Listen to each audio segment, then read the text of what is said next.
Bismillahirrahmanirrahim. Assalamualaikum warahmatullahi wabarakatuh. Baik teman-teman, di sini saya akan menjelaskan tentang pemrosesan otomatis guna untuk memenuhi syarat ujian akhir semester. Sebelumnya saya akan memperkenalkan diri saya. Nama saya adalah Umi Fariha.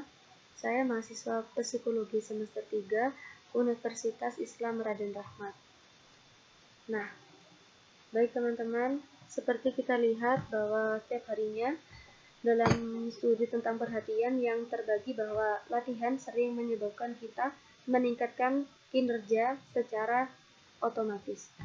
Nah, peningkatan ini telah dijelaskan dengan asumsi beberapa proses menjadi otomatis melalui praktek berkepanjangan. Misalnya, banyak latihan yang kita lakukan dengan membaca kata-kata itu telah menyebabkan asumsi kita bahwa kata-kata biasa dibaca secara otomatis. Nah, nanti saya akan menjelaskan tentang mempertimbangkan juga berbagai definisi otomatis, juga mempertimbangkan beberapa pendekatan untuk menjelaskan pengembangan otomatis.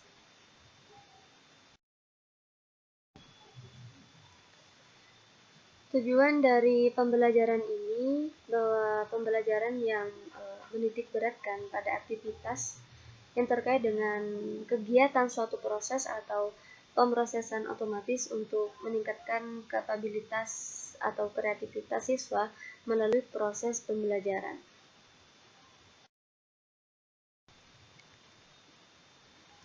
Di sini ada pendekatan tradisional menurut Shiffrin dan Schneider.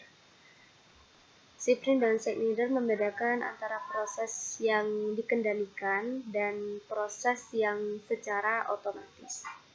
Nah, proses yang dikendalikan memiliki kapasitas terbatas, memerlukan perhatian dan dapat digunakan secara fleksibel dalam situasi yang berubah.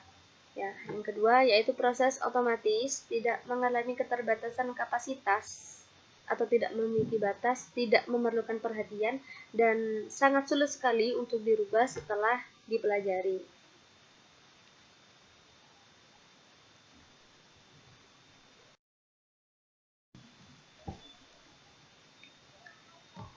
Dalam percobaan pertama, Shiffrin dan Schneider melakukan penelitian, yaitu peserta menghafal huruf diikuti dengan tampilan visual yang berisi huruf. Nah, mereka kemudian memutuskan dengan cepat apakah ada item dalam tampilan visual yang sama dengan item apapun dalam set memori. Tindakan penting dari sini adalah menggunakan jenis pemetaan. Dengan pemetaan yang sesuai, hanya konsonan yang digunakan sebagai anggota dari set memori dan hanya angka yang digunakan sebagai pengecoh dalam visual tampilan atau sebaliknya. Dengan demikian, nanti peserta hanya diberikan konsonan untuk memoris, akan tahu konsonan apapun yang terdeteksi dalam tampilan visual yang ada di memori set. Dengan pemetaan yang bervariasi, angka dan konsonan sama-sama digunakan untuk membentuk memori set, dan angka untuk pengecoh dalam tampilan visual.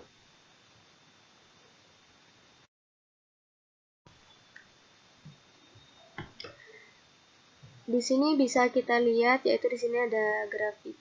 Nah, menunjukkan waktu respon pada tugas keputusan sebagai fungsi ukuran set memori, ukuran set tampilan, dan pemetaan yang konsisten dan bervariasi. Maksudnya adalah pemetaan yang sesuai. Data dari Shiffrin dan Schneider, Asosiasi Psikologi Amerika. Nah, bisa kita lihat tindakan pemetaan memiliki efek yang sangat dramatis. Jumlah item dalam set memori dan tampilan visual sangat terpengaruh kecepatan keputusannya hanya dengan pemetaan yang bervariasi.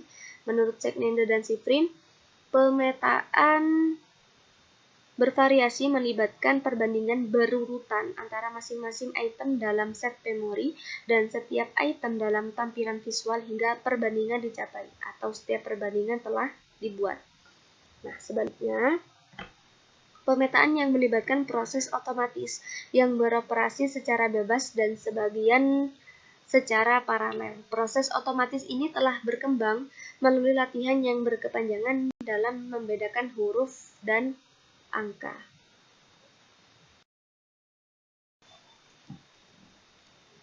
Tadi adalah percobaan pertama. Nah, sekarang adalah dalam percobaan kedua, Shiffrin dan Schneider menggunakan jenis pemetaan dengan konsonan B ke L membentuk satu set, dan Q ke Z yang lain mengatur performa atau tampilan, meningkat pesat selama 2100 percobaan.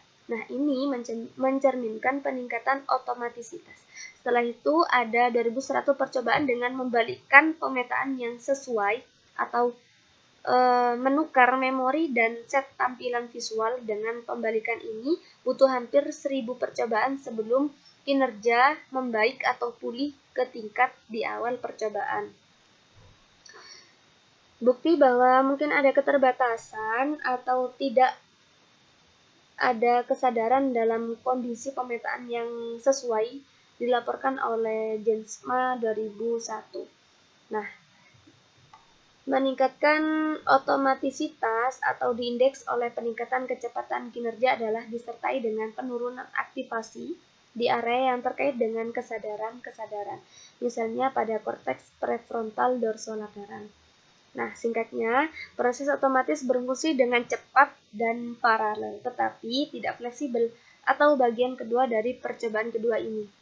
Proses yang dikendalikan adalah fleksibel dan serbaguna, tetapi beroperasi relatif lambat secara berurutan.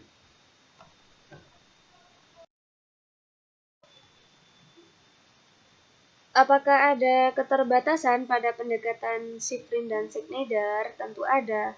Nah, perbedaan yang pertama yaitu perbedaan antara proses otomatis dan terkendali terlalu disederhanakan oleh mereka.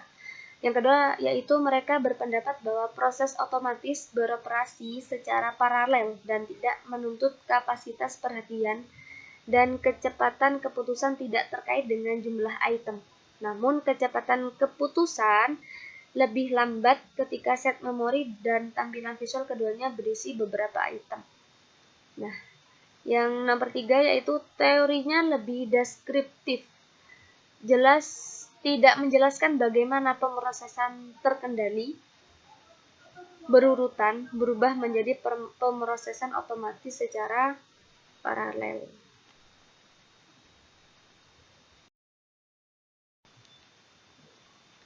Sekarang kita akan beralih kepada definisi otomatisitas. Shiffrin dan Schneider memperkirakan ada perbedaan yang jelas antara proses yang secara otomatis dan proses secara terkendali. Lebih khusus lagi, proses otomatis memiliki beberapa karakteristik. Nah, misalnya proses otomatis itu tidak fleksibel, sangat efisien karena mereka tidak memiliki batasan kapasitas atau tidak memiliki batasan ruang, terjadi tanpa adanya perhatian. Diperkirakan ada keselarasan atau kesesuaian yang sempurna di antara beberapa karakteristik, yaitu mereka semua ditemukan secara bersama-sama.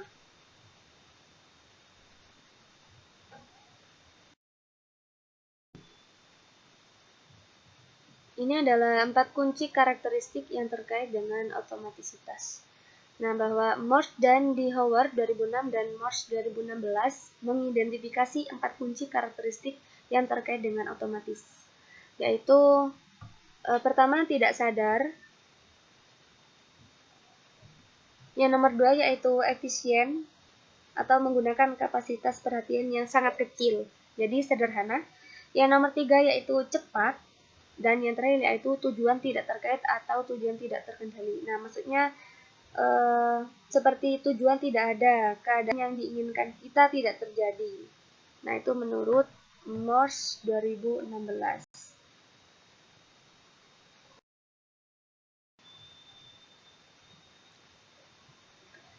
Mengapa keempat karakteristik tadi sering ditemukan bersama?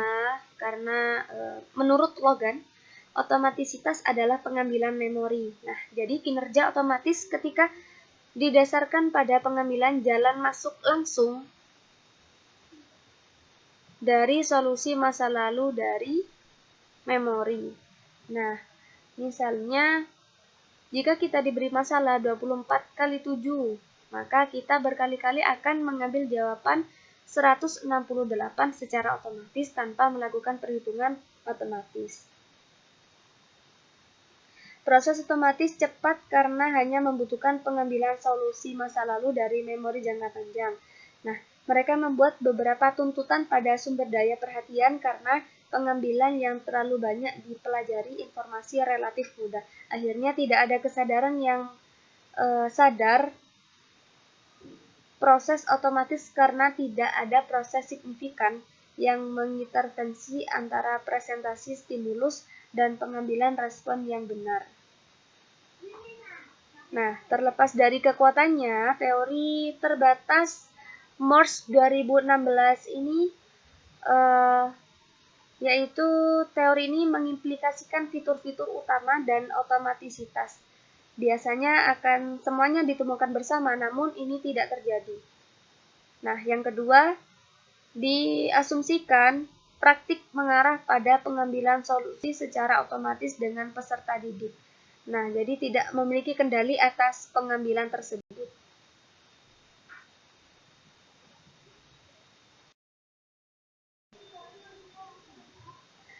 Tadi adalah penjelasan tentang pendekatan oleh Signider dan Shiffrin. Nah, sekarang ada pendekatan dekomposisi menurut Morse 2016. Baik, Morse dan Dehauer 2006 dan Morse 2016 berpendapat bahwa sebelumnya pendekatan teoritis sangat disederhanakan. Sebaliknya mereka menyukai pendekatan dekomposisi. Menurut pendekatan ini, karakteristik otomatisitas jelas dapat dipisahkan dan tidak selalu ditemukan bersama-sama. Nah, menurut Morse dan Dehauer, berbahaya untuk menarik kesimpulan tentang ada atau tidak adanya suatu karakteristik atas dasar ada atau tidak adanya karakteristik lain. Morse dan Dehauer juga berpendapat tidak ada garis pemisah yang tegas antara otomatisitas dan non-otomatis. Fiturnya terus-menerus daripada semua atau tidak sama sekali. Misalnya, suatu proses bisa cukup cepat atau lambat, bisa jadi sebagian sadar atau tidak.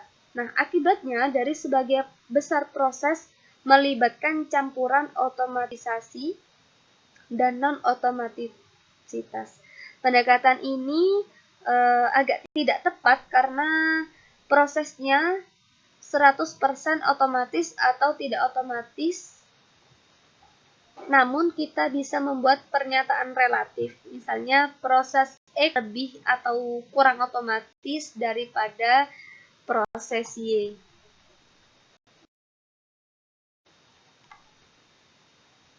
Ini adalah faktor-faktor yang dihipotesiskan untuk mempengaruhi kualitas representasi dalam pendekatan teoritis Morse 2016 tadi.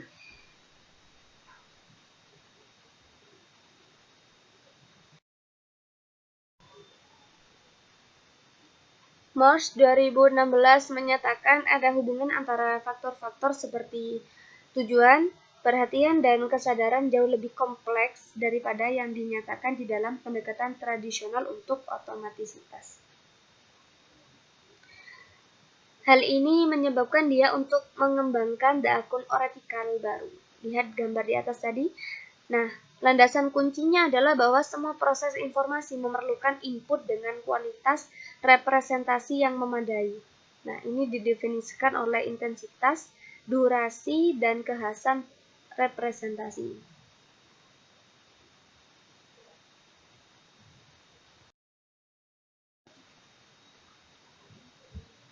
Apakah ada faktor-faktor yang menentukan kualitas representasi? Faktor apa yang menentukan kualitas representasi, yaitu faktor stimulus saat ini, bahwa termasuk sejauh mana stimulus diharapkan atau tidak diharapkan, akrab atau baru, dan tujuannya selaras atau tidak selaras. Yang nomor 2 yaitu faktor stimulus sebelumnya, misalnya frekuensi dan keterkinian yang stimulus saat ini telah ditemui. Yang nomor 3 adalah representasi stimulus sebelumnya, berdasarkan informasi yang lebih relevan disimpan dan dalam memori jangka panjang. Yang nomor 4 adalah perhatian yang meningkatkan atau memperkuat dampak stimulus saat ini dan faktor representasi stimulus sebelumnya pada stimulus saat ini, representasi ulus. Menurut penjelasan teoritis ini, faktor-faktor di atas mempengaruhi perwakilan kualitas sentasional secara aditif sehingga tingkat satu faktor yang tinggi dapat mengkompensasi untuk tingkat rendah dari faktor lain.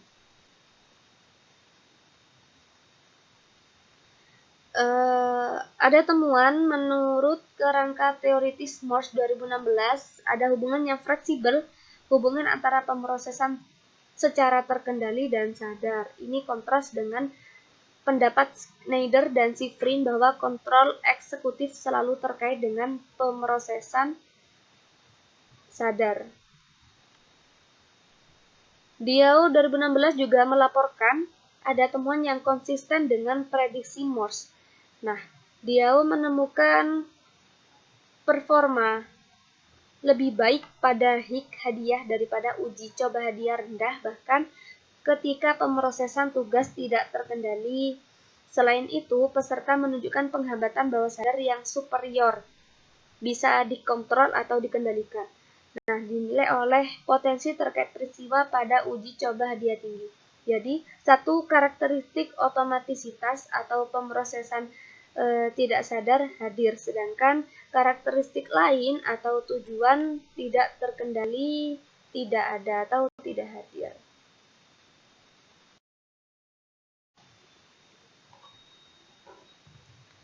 Evaluasi. Pendekatan teoritis untuk otomatisitas yang diusulkan oleh Morse memiliki beberapa kekuatan. Pertama, bahwa dugaan berbagai karakteristik yang terkait dengan otomatisitas sering berkorelasi buruk satu sama lain. Ini lebih unggul daripada gagasan sebelumnya bahwa karakteristik ini menunjukkan hubungan yang sempurna. Kedua, dugaan bahwa proses bervariasi sejauh mana mereka otomatis jauh lebih realistis daripada pembagian proses yang sederhana menjadi otomatis dan non-otomatis. Ketiga, pendekatannya lebih luas daripada yang sebelumnya, karena menganggap lebih banyak faktor yang relevan dengan otomatisitas.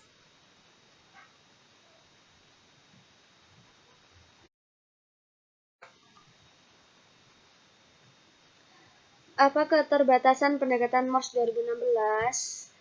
Nah, angka beberapa faktor diasumsikan mempengaruhi kualitas representasi. Nomor 2 yaitu pendekatan ini hanya memberikan sebagian penjelasan tentang cara kerja yang mendasari menyebabkan berbagai faktor untuk mempengaruhi representasi kualitas nasional.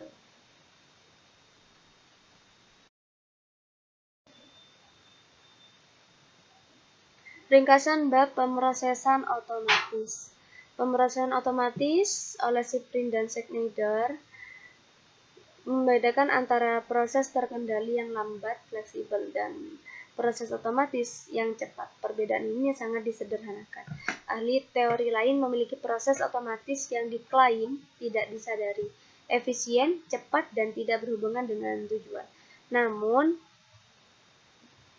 keempat karakteristik pemrosesan ini tidak ada dan mereka sering berkorelasi buruk satu sama lain. Jadi tidak ada perbedaan tajam antara otomatis dan non-otomatis. Pendekatan dekomposisi Morse 2016 juga masuk akal mengasumsikan bahwa ada fleksibilitas yang cukup besar dalam hal tingkat di mana setiap proses yang diberikan adalah secara otomatis.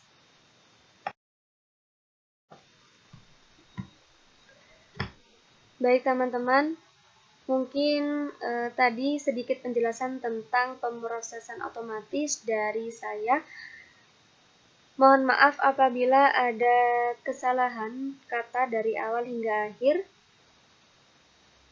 Sebelumnya saya mengucapkan terima kasih kepada teman-teman, terutama kepada Bapak Rizky Putra Santosa selaku dosen matkul psikologi kognitif. Terima kasih atas segala bimbingannya.